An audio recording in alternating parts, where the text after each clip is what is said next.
A longtime Lowcountry educator and her deceased husband are being honored in a special way. Oh yeah, they are featured in an annual calendar that recognizes the contributions and accomplishments of African Americans across South Carolina. That calendar is sponsored by the South Carolina Department of Education. And McGill has the story.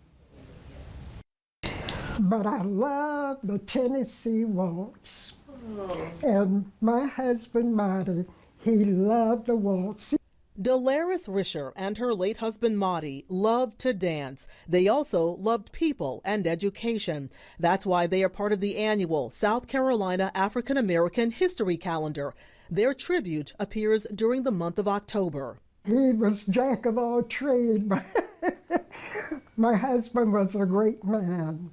He was the football coach at Burke High School, his alma mater. He mentored generations of students. The gym at the school now bears his name. My husband was coaching, an official. He did everything in athletics. He later was appointed with the city of Charleston to one of the top employees for city recreation. The two lovebirds met when Marty was officiating a college football game. Delaris was an instructor at Claflin College in Orangeburg and went to the game in Sumter with some other staff and students. Marty pretended not to notice her at first, but later always asked a mutual friend about her. But every time Claflin had a game, Mrs. Walker said, "You know, Delaris, Marty Rich always asks about, where's that young lady you had with you?" I said, "Well, she's in the dorm or she has a class." "Well, tell her I said hello." And that continued. Oh, that's so sweet. Yeah,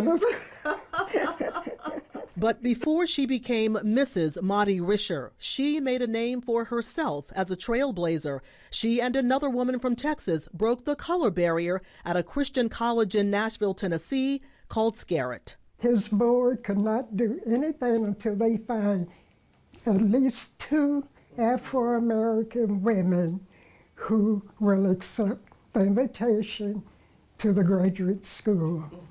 They found Leela Robinson in Texas, and of course they found me in Orangeburg. While at Scarrett, she had to take some classes at nearby Peabody College, which was also segregated. She wasn't even allowed to attend class with the white students at first.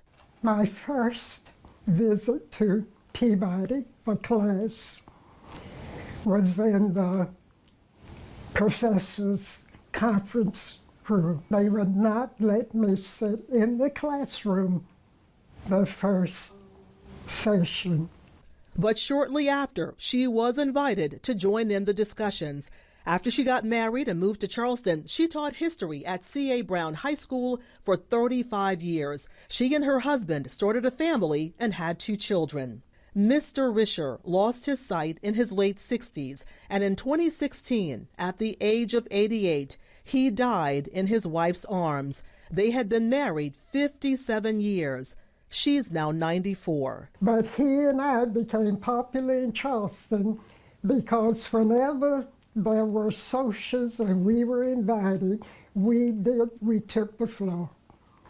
And everybody they thought it was amazing. This year, when October rolls around, the South Carolina African American History Calendar will highlight these soulmates and their lifelong love affair with civil rights, education, and service. Ann McGill, Live 5 News.